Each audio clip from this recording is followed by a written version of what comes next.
Oh, what a beautiful day. Awesome.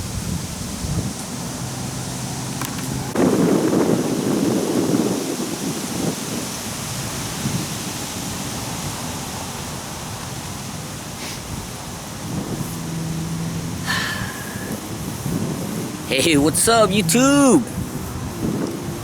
It's another story today. Today's Thursday, so 2 more days we go do our road to the vert ramp at the skate park.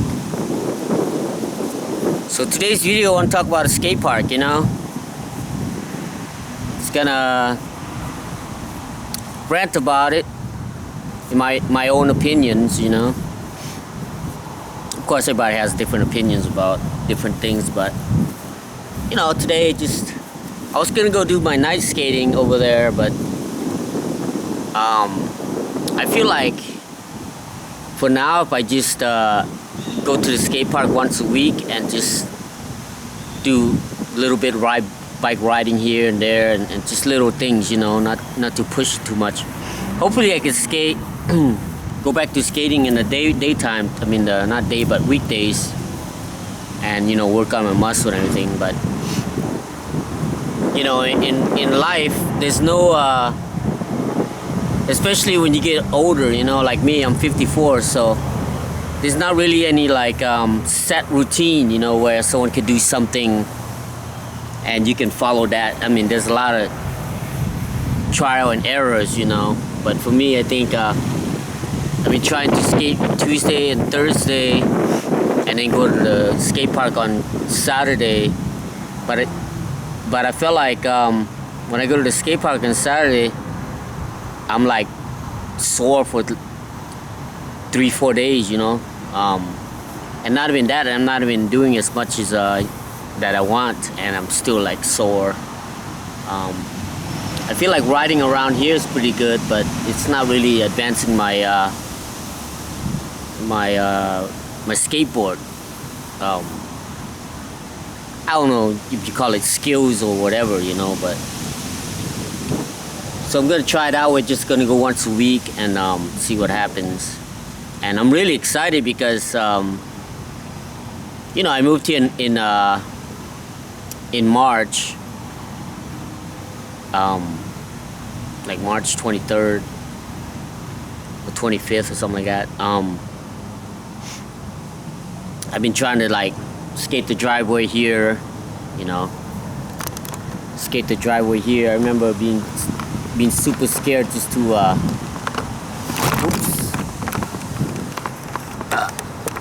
adjusting this real quick.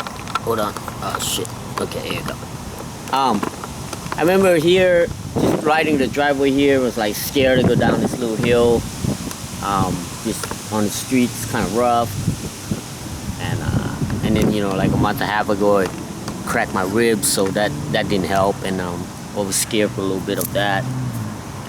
Not until I went over there to do the night skating, where I started like doing ollies on the curb and stuff like that. Like I could feel that my legs are advancing slowly, but advancing snail pace style. But not until I really commit to going to the skate park. I mean, it took me a couple months, maybe 3-4 months to commit to going there. And when I cracked my ribs, I was out for a month and a half or something like that. Plus it rained. I got COVID one time, and I went to the skate park, I think number 4. Rode to the vert ramp number 4. You saw I went there and I got sick really bad, and I had to take the lift home. I tried to stay for like 2 hours and to get my energy back, but it got worse and worse. So that set me back, and then I cracked my ribs, two ribs, so that set me back even more. So then last weekend, number 7, rode to the vert ramp number 7. I what do you call it? I finally committed to a fakie rock fakie, and my wheel barely got hung up on top. I got a big old scab right here on my knee from the ramp right there. So see right here, scab's healing up. both sides from 2 scabs from Saturday from knee sliding on the half pipe, the small half pipe, and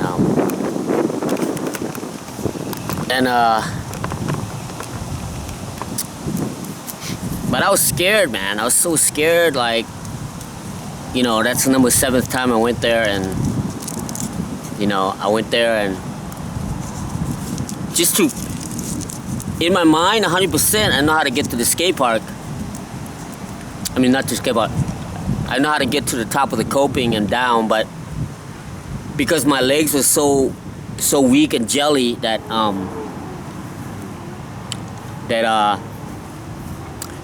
it took me a long time to commit, and finally last weekend when I did it, it was like, oh, it felt good. I did probably like 3 fakie rock that whole day. So that really put like 100% confident for me, you know, to do that trick now. And I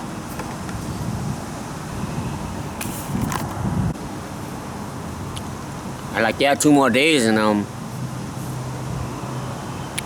so excited to get down there now, and like I feel like I could do the fakie rock. So I'm gonna try fakie rock on the inside of the skate park, the 3 foot, then the 4 foot. Inside there's a 3 foot and a 4 foot, and outside there's I think there's a 4 foot and a 5 foot, and after that, you know, it's just a matter of doing other tricks like exo stalls and front side, back side, you know, stuff like that. No stalls, tail stalls, and all those tricks. Now that I got my confidence up, that those other tricks not gonna take too long to learn, you know. And now my body is slowly sinking to my brain. So right now my brain is like on the 20th floor, and I was on the bottom floor. Now I'm coming up maybe 5th floor. You know what I mean? Getting closer to the 20th floor. So I want to get to, like, my body and my brain is sinking together. And yeah, so finally we're gonna talk about the skate park. That's the whole title, right? I started skateboarding 1985 when I saw Back to the Future, and Michael J. Fox popped that scooter, the handlebar of the scooter out, and used it as a skateboard. He flew off the curb cut, you know. And ever since then, I was like I fell in love with skateboarding. And back in the 80s, it was all, you know, launch ramps and pools and half pipes, you know. Like bank ramp wasn't really a thing. It was more like a half pipe, pools, stuff like that. Mostly transition, you know, like a curvy. So I even had, like, you know, like a 6 foot half pipe built in my backyard back then, in like 1986, 87. And I had a launch ramp on the sidewalk, and I had a truck back then, so I would drive I would take my launch ramps to like a school parking lot or like a church parking lot, you know, before school, before I went to high school. In the morning I would take the launch ramp there when I was in like 10th, 11th grade, and we'd set up at this parking lot in Clovis, New Mexico, you know, this parking lot across the street from McDonald's, right? All these kids. It was right next to Marshall Junior High, so they had three junior high in my in Clovis, New Mexico. They had Gaddis Junior High, Marshall Junior High, and Yucca Junior High. The one I went to was Gaddis, which is like a lot of black people. Marshall is more like a lot of Mexican people or Hispanic. And then Yucca is more like white people, you know. So we had like 3 different schools. But back then, you know, we didn't care who, color, whatever, you know. I just wanted to skateboard. So I went there, and we'd go in the morning, set up the launch ramp. I remember the Clovis newspaper press, right? The local Clovis.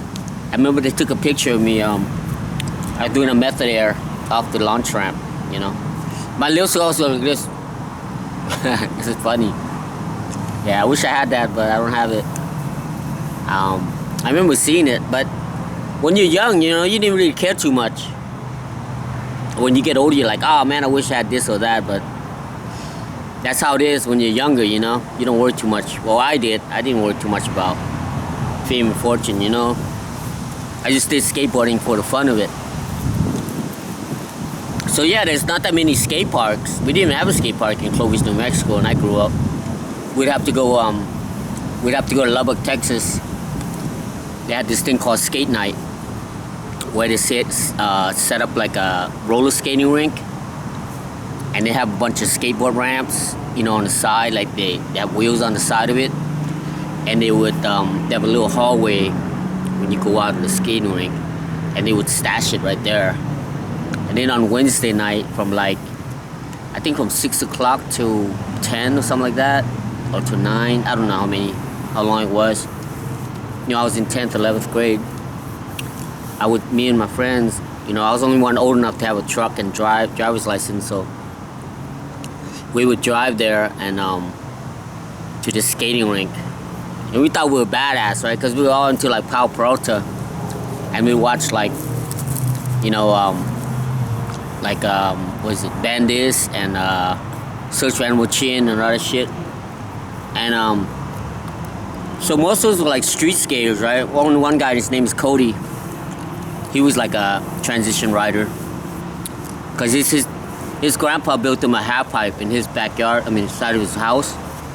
Very nice, professional, like the smoothest ramp. And then he built another ramp in one of his other friend's house, like a 6-foot. So he's more into like doing like inverts and shit like that. And so since most of us were street skaters, we call ourselves the what do you call it? We call ourselves the Street Brigade, right? Instead of Bones Brigade, we call ourselves the Street Brigade, and we'd go there, and we thought we were all badass, you know. And these guys, hold on a second. Yeah, we get there, man. These guys like mopped us. Mopped us off the floor or something like that.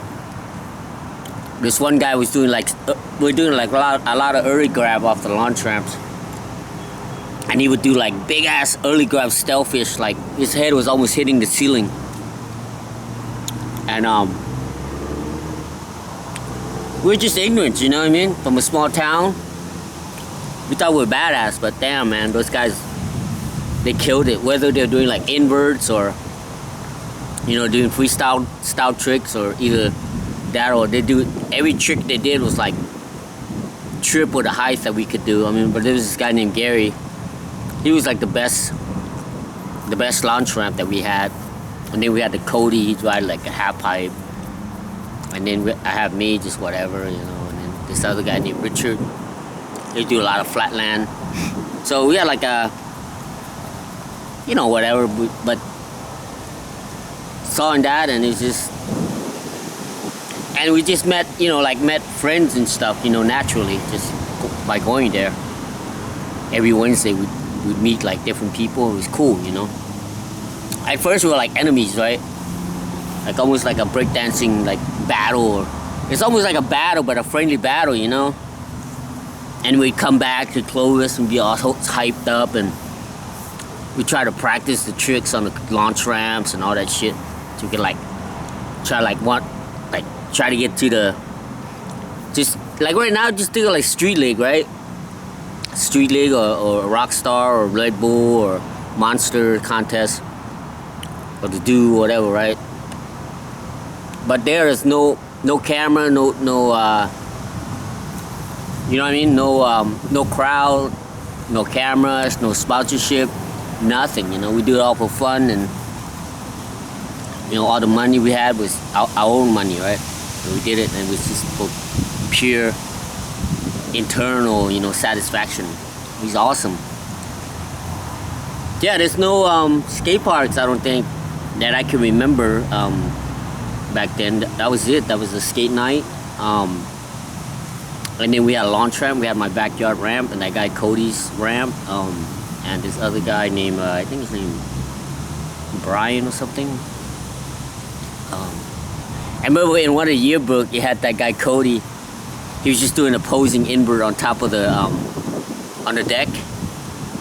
Like he couldn't even get into the invert from pumping. He would just stand on top of the deck and do an invert, like if you do it on the ground.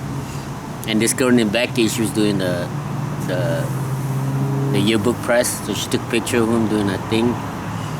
And the title was like, "Yo, quit yelling, gelling," or some bullshit, right? Like, "Yo, why you gelling, homie?" Or you know what I mean.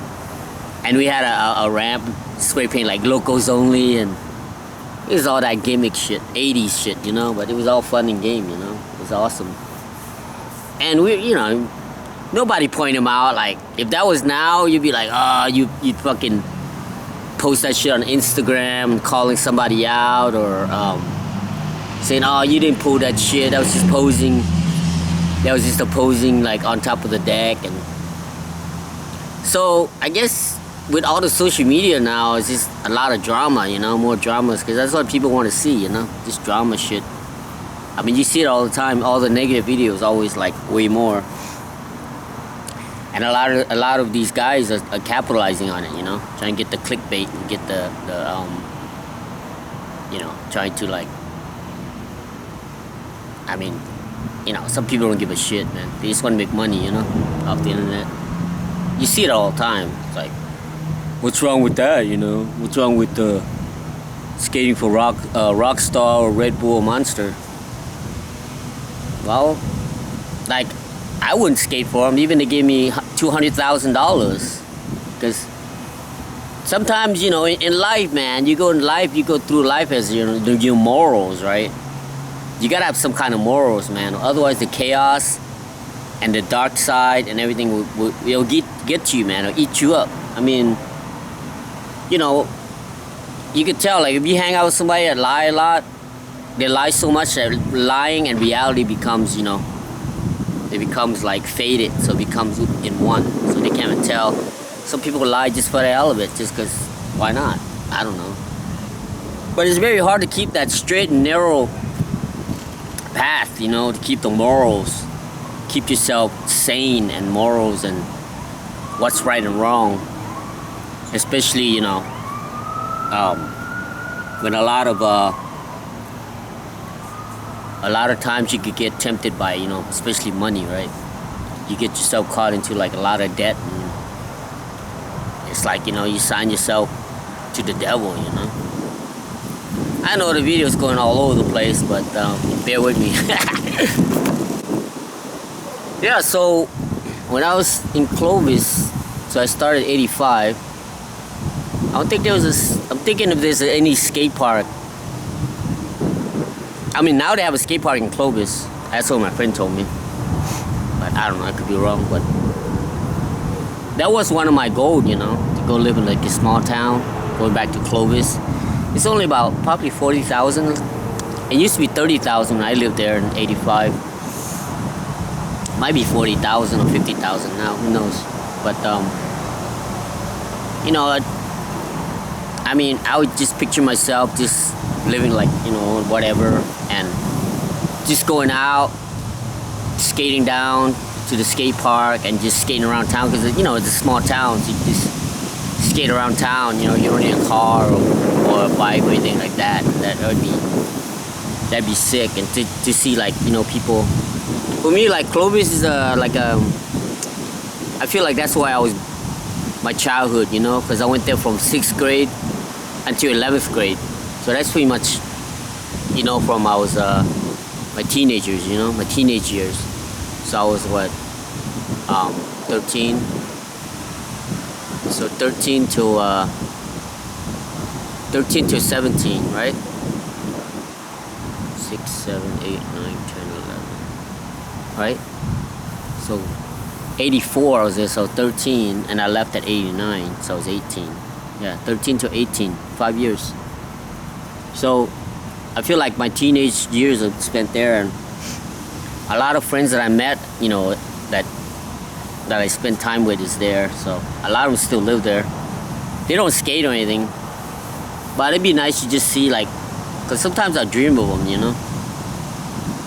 Sometimes it's nice to see. I live here. I'm not from here. This is Texas. So people I meet at the skate park is all brand new people. Like, they're not even friends. They're just more like a skate companion, you know.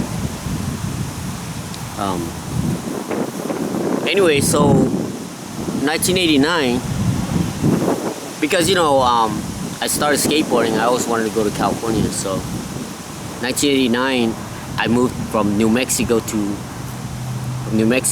Arizona, which is one state closer to California, you know. And there is where I met my friend Kevin and this guy Tony in my senior year in high school. And my friend Kevin had a ramp in his backyard with a spine, like a 3-foot mini ramp with a spine like that, and then he had a extension with a parking block on top. So that was cool. And then there was called Tower Skate Park, you know, in like in the bad part of town. So they say it's next to a flea market. So it's pretty cool, because, you know, you can make all the noise and whatever you want, right? It's next to a flea market. It was in the avenue side. So you have Central, which is in the middle of Phoenix, Arizona. It's like Central is like the middle, right? And then if you go west, it's Avenue, and then you go east, it's Street. So the Avenue is where they first started Phoenix, Arizona. So that's where, you know, eventually got, you know, bad, because it got bigger and bigger. But then people found out, so they started moving out to the streets side, you know, like the better, not as, you know, violent. Like all the strip clubs and all that shit would be over here, right? I don't know. I mean, it's kind of like Cyberpunk 2077, right? On this side, you know. I like that. So I used to go there all the time to the skate park, you know. That was like my first skate park, and it was, I mean, I learned a lot from my own half pipe, and then I met Kevin, he wrote his half pipe. So I wrote a lot of transition, you know. So it became natural when I went to the skate park in Tower Skate Park that I eventually like started riding the vert ramp, right? They had a vert ramp there. So I didn't think anything about it, because vert ramp was everywhere back then, you know. I mean, when you go to the skate park, there's always a vert ramp. It's not a cement skate park. So vert was like normal, you know, back then. So to learn how to ride vert ramp was normal. So I didn't think anything of it, you know, and just dropping in and all that, it wasn't a big deal, you know. You had like an 8-foot spine ramp. It's nothing, you know what I mean? It's normal. Just, that's how it was. That's how my skateboarding progression was. So I went there like all the time, you know, and got really good, you know what I mean?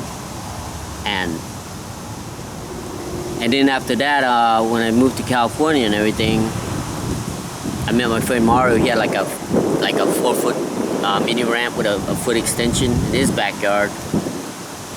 So I dropped in and everything and skated like nothing. And then like 2002, I came here to Texas, and there used to be an indoor skate park over there in Mansfield called Freestyle. And, you know, I used to drive back then, so I had my truck, and I would go there like at least 2-3 times a week. And I even did a 4th session of a summer camp, you know, over there. When I met my friend Damien, he was working there, and he wanted me to do the thing, and it just became natural, and it was just, I used to do like nose manuals and all, like nothing, you know what I mean? My legs were strong. And you know, this is way before social media, so it wasn't a big deal, you know, to go to the skate park. Like, nobody really cared, you know, who you are or what you do, or you don't really care like what kind of skateboard you ride or what shoes you wear, you know? Nobody really cared about shit like that. So now when I come here, I realize that So that was 2002. So I realized that between 2002 and 2025, I never stepped into a vert ramp ever. Like no one. All the skate parks just had cement park, so there's no vert ramp around. There was vert bowls and stuff like that, but it's totally different from a half pipe. Bowl skating and half pipe is totally different. So even I was in Las Vegas, there was no vert ramp. So for almost 23 years, I never stepped in. I tried to dip myself in like pumping a vert ramp in Vans in Huntington back in California, like 2 years ago, and finds out that it was Christian Assoy who owned it, and it was private. It was in the skate park, advanced skate park, but it was his ramp, so no one's allowed to ride unless you're like VIP or someone cool, you know. So that's when I realized like vert ramp is like elitist, right? It's for elitists. After 23 years, never really think about it, but then when I came here to Dallas here, there's a skate park there that you ride for free. It was Mike Crumb's skate park, and I just realized that, wow, the vert ramp is an elitist thing, man. You notice, you look at the vert ramp contest, it's always the same people, right? Like Tony Hawk has his vert ramp called the bird nest, the bird house, you know, the bird cave or whatever. What's the name? LaFonte? Is it LaFonte? She has her own half pipe in her backyard. Yeah, there's not that many vert ramp. Even in California, you think like there's be shit tons of them. There's a lot of skate park with no vert ramp. It's all like bowls and just skate parks. So that's what everyone skates, you know, rails, flat bars, ledges, and parks, right? And banks and shit like that. But there's no vert ramp. So that's why I did that road to the vert ramp here at the skate park. So now, thinking all that in my head, and I just realized, man, my legs sucked, you know? So, after I did that rock to fakie last week, like, my confidence shot up like 1,000%, man. Now I'm like, oh yeah. Now I'm like, yeah, my confidence up, my legs up and everything. Now I feel like, because my goal is in March of next year, it's gonna be 5 years since I dedicated like skating, you know, as much as possible. I started 2021. So 2026 in March on my birthday, I'll be 55. And at 55, I want to be able to drop in that vert ramp with my shitty setup with the loose trucks.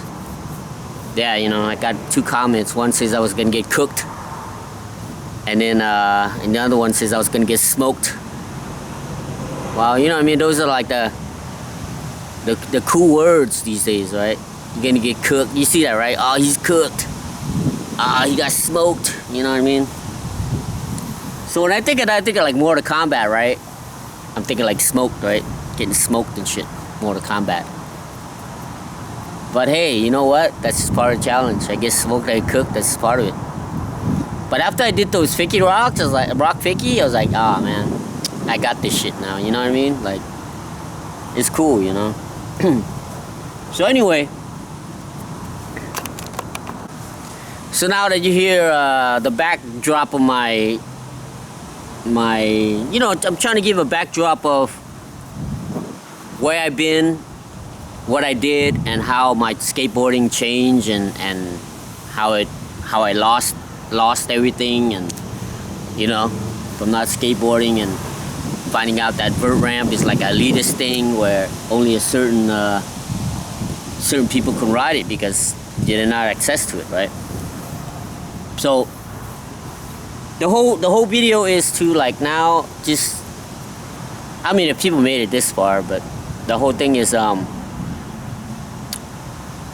used to think like skate park were like, well, it did though. It made my style kind of whack. You know what I mean? I had like a skate park style. I didn't like that, you know. I remember watching Alfonso Rawls in the 8th Street video, when he was skating the vert ramp and everything, he would pop the tail like an ollie, like on the street. Because most of the vert ramp that I used to watch was like, they would bonk their wheels, right? It was like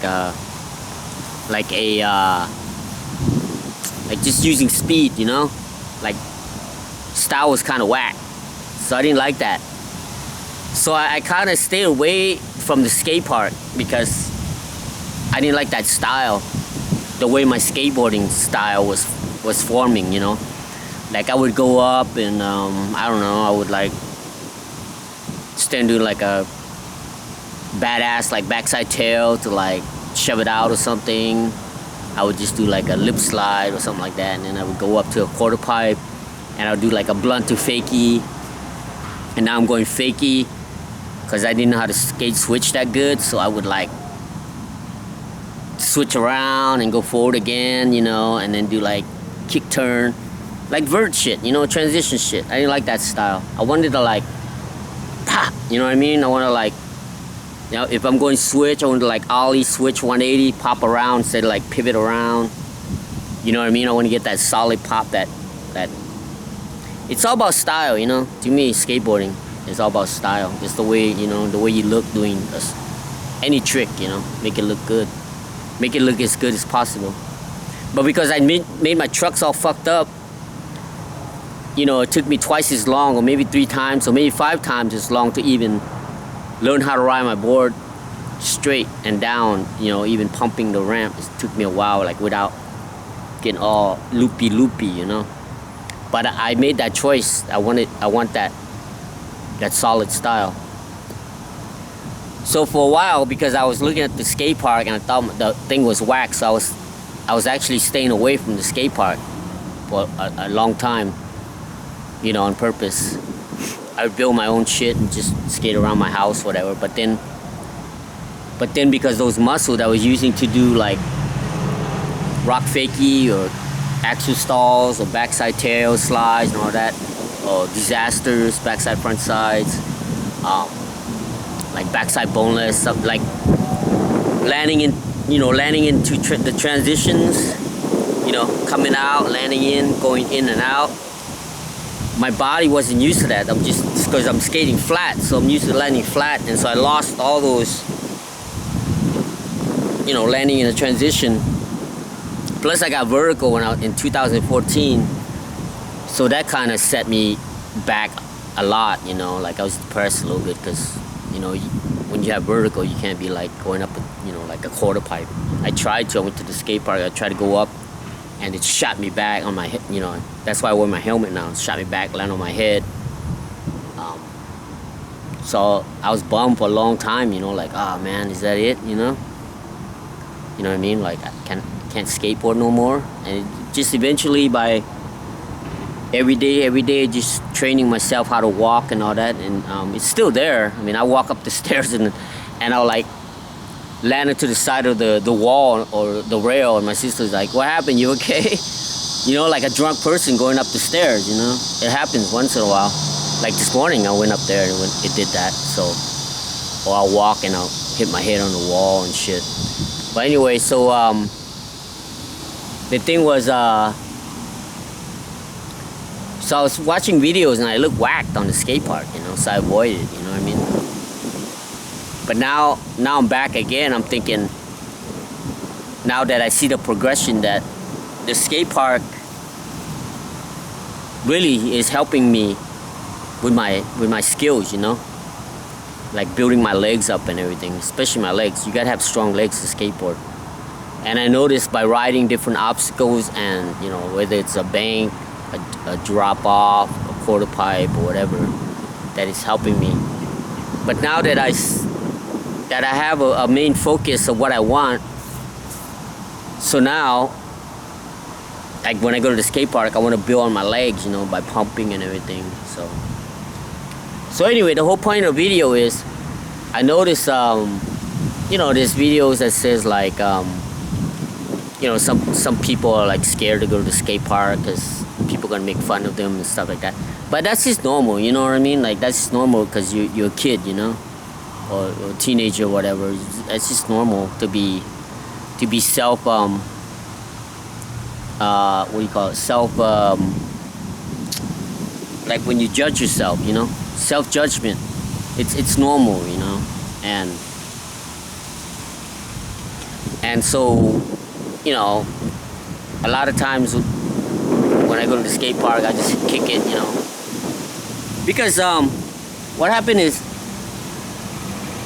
you know, when I used to be able to drive, I could just get my truck, right? I used to have a little Nissan truck, and I would just drive there and leave whenever, right? So now that I can't drive because of my vision and all that shit, and, you know, I have to make a plan, right? So I have to get my brother-in-law, drop me off at the train station. Sometimes I'll ride the lift if he's not around. I take the train station from over here, from Euless. I go to Dallas. That takes about 40 minutes. And then I take the number 24 bus in Dallas. I take it to the skate park, and I walk for like 15 minutes to the skate park. It opens, I leave here at 8:30, so it opens at 11. So I stay there from 11, I bring my own lunch, because what I do is I go to, like tomorrow, right, which is Friday, I'll go to Pollo Loco and get like a 3-piece chicken with 2 corns on the side and some tortillas, a little bit hot sauce, bring it down there for Saturday for lunch. Because I can't leave, you know, I don't have a car, so I can't leave. There's no where to eat, nothing around there. It's like in the middle of nowhere pretty much, you know, where like a bunch of homeless people just hang around under the bridge and shit. Plus there's this one gray cat. It reminds you of my old black cat that I used to have. He's just like it. So last week, you know, I was eating and then I didn't see him, and he came and like ran and grabbed my chicken, you know, my chicken leg, and took off. I was like, oh motherfucker.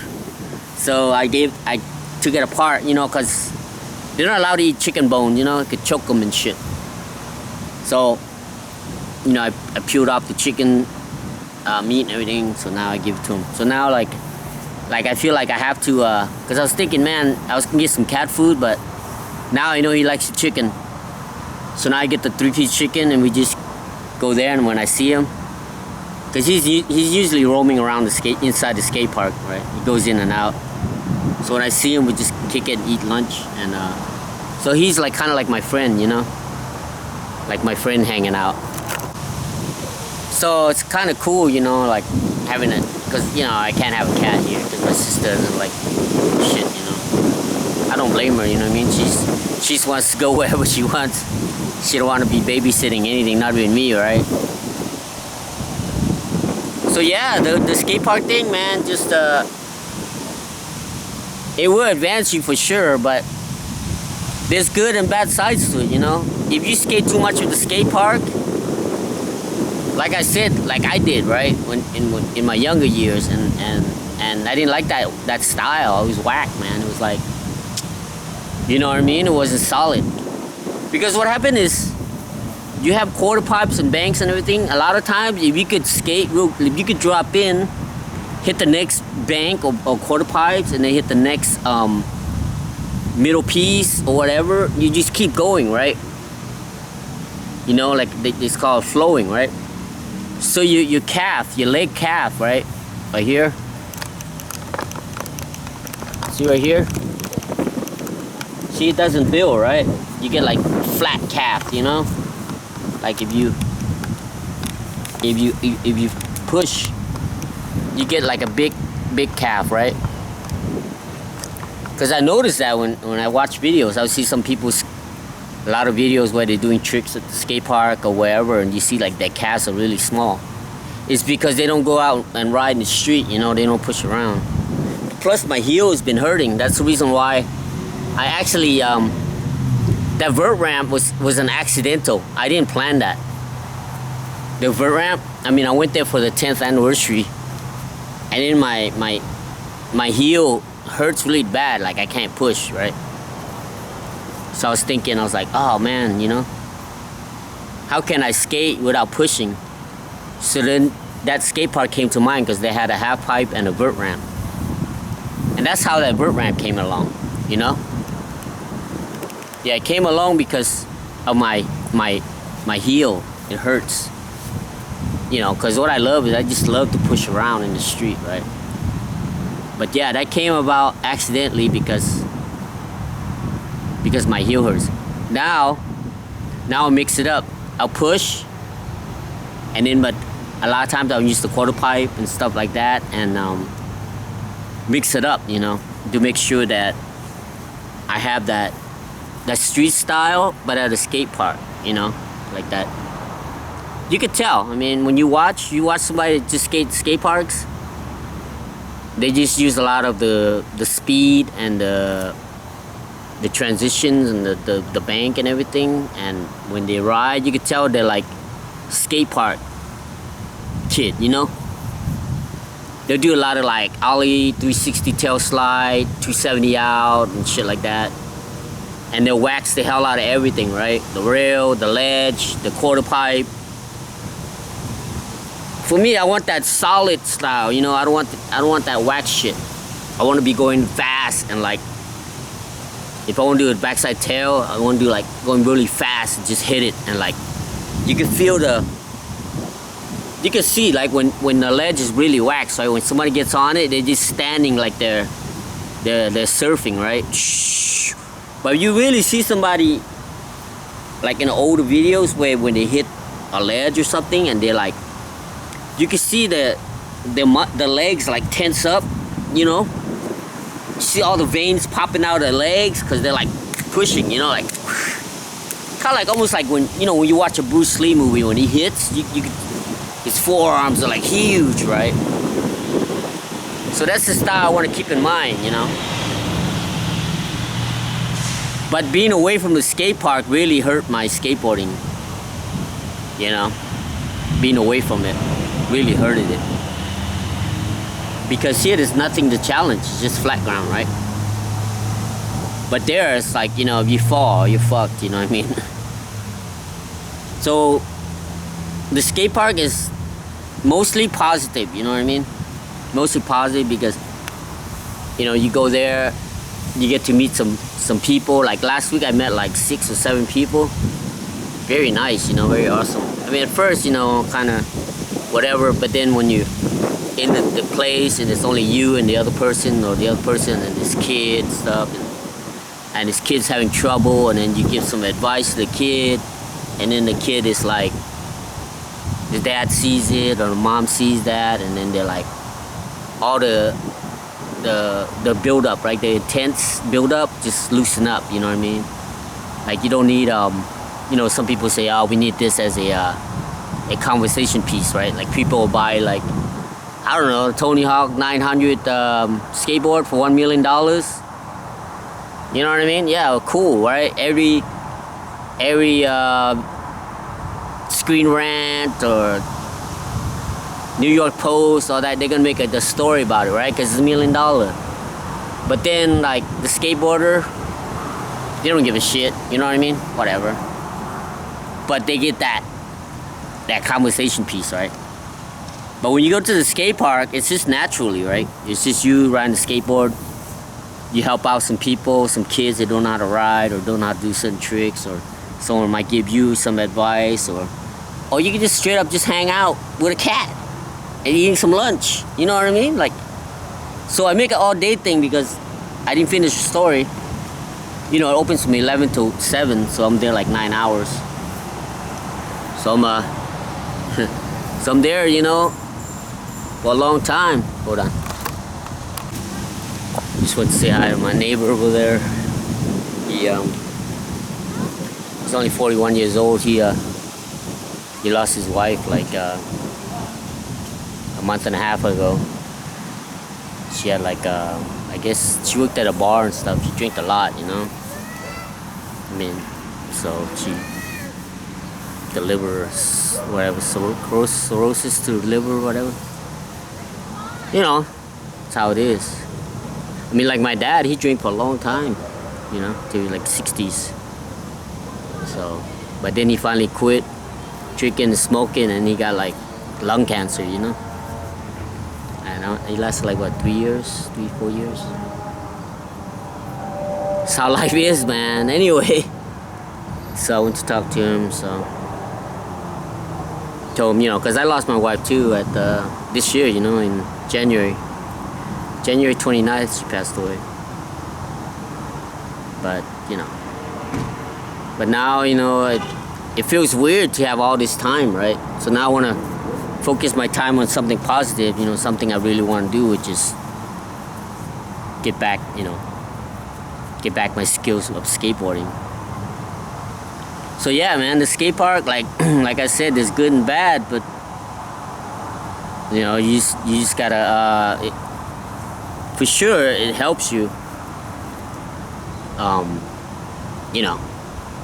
to do a lot of things, like a lot of tricks and everything. But then at the same time, if you only ride the skate park, it makes you kind of like feel like almost like a robot, So you see some skaters are like robot, you know what I mean? Like they just like they do good in contests and shit, but they don't. Give you an example, right? Like Nigel Houston. He does skate park and shit, but he does a lot of like street, right? A lot of he still goes like find spots, right, with his friends and everything. But for him, because when he was young, his dad kind of forced him to like train, right? Because they had their own skate park and everything. So he was forced, he was like pro when he was like 10 or 11 years old for Element. And then when he got on his own in his 20s, like he realized like he needs his friends around, and the more hype they hype him, the more he does, like that's why he does so good at the SLS, because he's got the crowd feeding him, he's so used to. Can you imagine when you're little, right? You're just in the skate park training every day, and you and your dad, and you feel like your youth has been nothing but skateboarding, right? And no friends or nothing. And I could relate to that because, I was born in Laos, 1971, and like 1977, so there was the Vietnam War back then, and 1975, the communists came over and took over Laos, so everybody started leaving. We don't want to live under the communist law, right? So we ended up, 78, 79, we ended up in a refugee camp in Thailand. So I was like 7, 8 years old, Came to America when I was 9, 1980. And I felt like I had to grow up fast, because of the war and everything. And plus being like the 12th kid in my family, I didn't really have many friends, Because everybody else was older and everything. They were doing their own thing, and I pretty much just wander around town by myself, Kind of like a lonely, I wouldn't say lonely, but just a loner, I was a loner a lot of times when I was a kid. Because, the war was happening and everything, and adult stuff happening. Like my sister died, one of my niece, 2 of my nephews died because the boat flipped over and they drowned trying to escape, to Thailand in the Mekong River. And it didn't really soak into my head, because I was a kid. And going to refugee camp, not until I came to the United States, 1980, when I started seeing like people throwing away roller skates and skateboards and bicycle. I knew what a bike was, but I never seen roller skate or skateboard because I never seen that in Laos. I mean, bicycle, that's the cheapest transportation in any of the third world, right? Like I was watching this video about these people that transport bananas on their bikes, bicycles. They pile up these bananas on the thing, and they go downhill. And then they have these guys on the bottom of the hill pushes them uphill, and then you pay them. So they pay them from the cut from the bananas. So the banana goes up to the hill, and they sell them to the bar, right? They makes all these like banana juice and everything.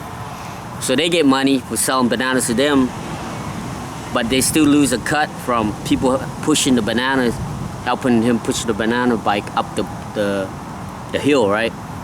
So there's like kind of like a economy, you know what I mean, where everybody's making money, not much, but making a little bit of money.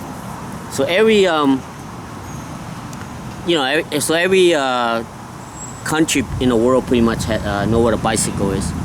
But roller skates and skateboards and snowboards and skiing and all that is only for the wealthy country, right? Because that's more of a like a hobby, right? Like surfing and all that. Because we didn't have none of that shit. I mean, even fishing, I didn't even have a fishing hook. I go fishing, I use a bike spoke, and I would bend the tip of it. I would sharpen it. I would bend the tip, right? And that's how I went fishing. I would spear the fish. I didn't even have a fishing hook. So swimming was out of the question. That's the reason why my sister and two of my nephews and my sister drowned, and my niece. We didn't know how to swim, I mean, even now, I could dog paddle, right? But I try to go to swimming right up here for a little bit, but hoping to get my body stronger so I can get better at skateboarding. But then I found out that only way to get good at skateboarding is to ride a skateboard. So with that, yeah, if you go to skate park, go to the skate park, but just watch your style, you know what I mean? Like don't commit too much to like transitions, or you know what I mean? Just learn all the basics. Everything starts off in the flat, right? If you do everything on a flat, eventually it's just up more or higher, right? So with that, thank you for watching. Go visit your friends and family, because the dead don't need anything, okay? Always keep on rolling, because running water don't go stale. And always, always, always, always have fun. Don't see me have fun, you see me quit. I'll be keeping the underground lit for you and me, alright? Alright. Until then, we see you Saturday at the road to the vert ramp number 8. That'd be 2 more days. Alright.